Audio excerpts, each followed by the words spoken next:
closely, learned from him, and shared his mission.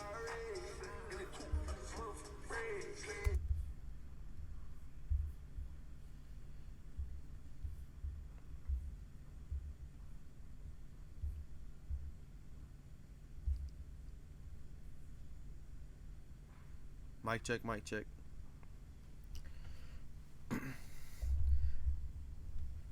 So there's a story. Oh, damn. Okay. Quality needs to be a little better, but that's fine. Anyway, there's a story of a guy named Jay, and we're going to call the other Jesus. Jay and Jesus. Jesus was a leader and a teacher, someone who inspired crowds and gave everyone hope everywhere he went. He had a tight circle of 12 friends who followed him closely, learned from him, and shared him in his mission. Among them was Jay, a friend. Jesus trusted him with everything. He was very dear to Jesus. But behind that trust, Jay had his own agenda.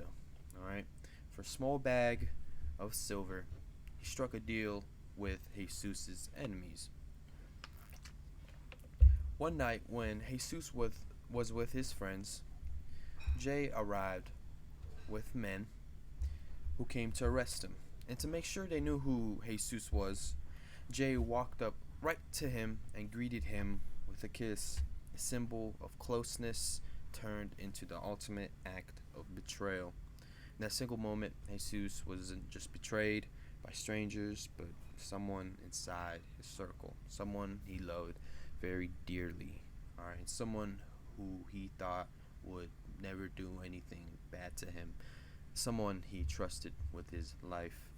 The story I just described to you is the story of Judas and Jesus. I don't know if that's exactly how it goes, but it's somewhere on those lines. And this brings me into my own story. So I had a friend. We're gonna call him Jay as well. All right, he's Jay. Me and him, we would, you know, we met about 3 4 years ago in school. Oh shit. We would do anything together and everything. We were like this, or I thought we were like this. You know, it's just a normal best friendship. Like, just imagine a normal best friend. All right, imagine your best friend. It's the dynamic was very similar, or so I thought. I never saw the red flags. Every time I would try to, do something, hang out, or whatever, it would always be me planning it. It would be never, ooh, diamond shining. Anyway, it wouldn't ever be him planning it or telling me, let's go do something or whatever. And another big red flag was I would always be calling him to be checking up on him. He never checked up on me, said, how are you? Or is everything okay? Um, it would only happen when clearly something was wrong, but never just out of the blue. Maybe I'm just being, over dramatic, but I feel like if you really fucked with someone that you love, every now and then you just be like, hey, what's up? How's it going? Everything good? Whatever, whatever. Anyway, fast forward till a couple weeks ago. I had another friend who hung out with Jay, and turns out that motherfucker hates me.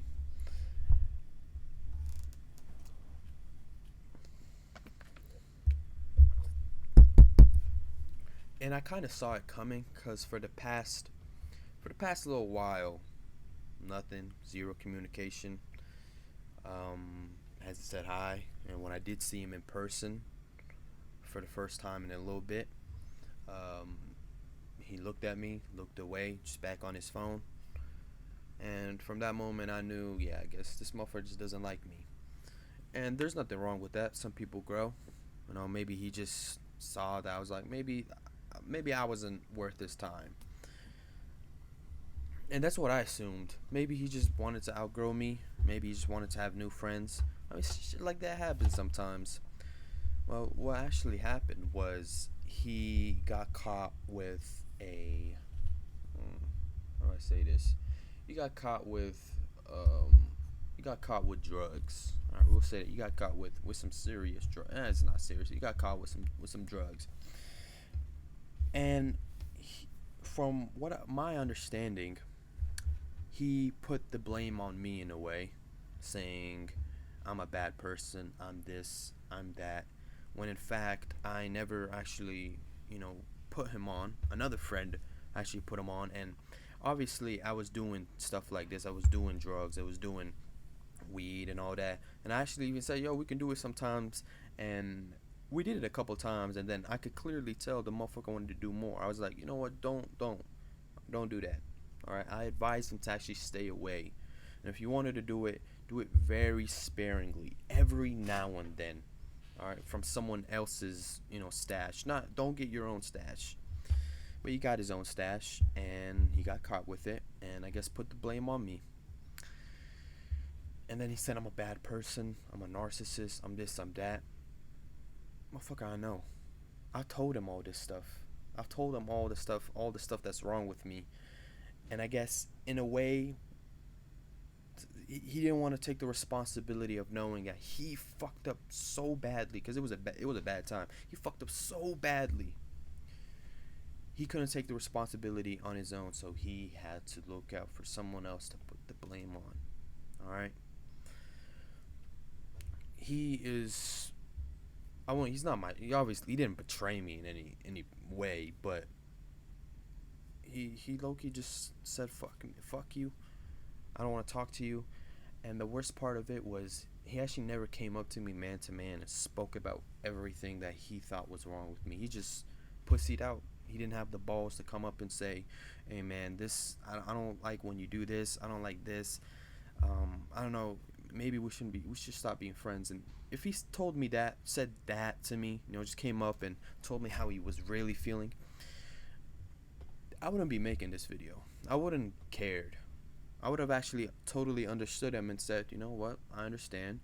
I'm sorry for all the things that have happened, but I wish you the best luck in life. And I would have gave him a hug and I would have walked away. But that didn't happen. He turned behind my back, started talking shit to another friend of mine, alright? And said, oh, this stuff, this, that. Alright, trying to take the moral high ground on me when in reality the motherfucker is just as bad as me. Doesn't matter if you're trying to be more religious or this. Motherfucker, you did the same things as me. Alright? I'm trying to get better. You're trying to get better. You can't put the whole blame on me when it was your fault. But anyway, that's my little story. That's my little tangent. I'm gonna move on from that and make this very quick. I feel like if you want to know if you have a real best friend, I think, what was the guy that said it? I think it was Bob Marley who said it best, but real friends are like stars. When shit hits the fan, when everything is dark, those stars light up. And if your friends are like stars, when shit hits the fan, you will see them light up. You'll see them with you in the dark. But if you don't see them when you're at your lowest, when you're going through all this bullshit, that breakup, family problems, money problems, if you don't see them when you're down here, they're not your friends, man. They're not your friends. And I feel like if I asked you,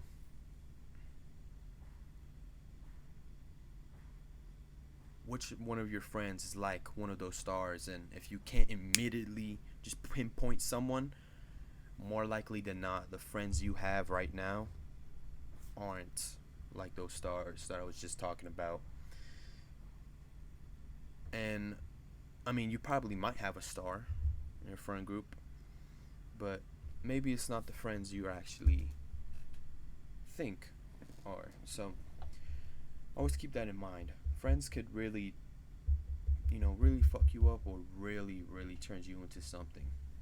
They don't say you are the average of the 5 people you hang around for no reason. All right, it's a true saying. When you hang around losers or people who only care about their own benefit, at the end of the day, you will be taking the loss. And the thing is, it's not like I wasn't there cause I've done some fucked up shit myself. All right, a lot of the times when I was with certain people, I was there for my own benefit. But the one thing about me is I admit this stuff. I tell people, yeah, I'm just doing it for myself. Oh yeah, I'm selfish. I'm doing it for me. I'm hanging around you because you guys are the cool kids, and that gives me a boost of fucking status. So I get more attention from these people, more girls, whatever, blah blah blah, all this bullshit. I can admit that. Most people can't. All right, they can't. They most people don't have total accountability. I fucking do. All right, I know I'm fucked up. I know I'll do shit that benefits me. But the problem is, when you do shit that benefits you and pretend that it isn't benefiting you and you're trying to benefit others, that's that's where my problem comes in. So,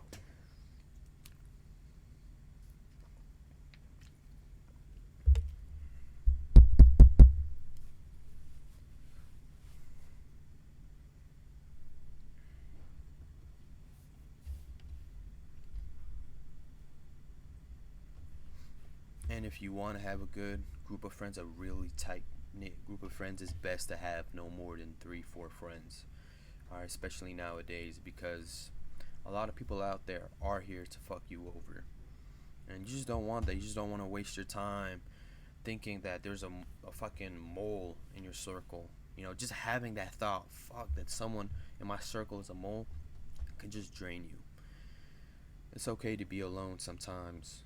You want to have a good, tight knit group of friends, it's gonna take time, man. It's gonna take time. Alright? Imagine the tight knit group of friends that you want. Alright? Imagine the real friends that you want that will boost you, that will make you more rich, stronger, faster, better looking. Imagine that friend group, alright? Right now, imagine it. Now imagine what they would want from you. You can't just have a new group of friends, like go from friend group from that's at this level to a friend group that's at this level. You can't. You have to, what's the saying? You have to build the bridge. All right, you got to fill in this gap.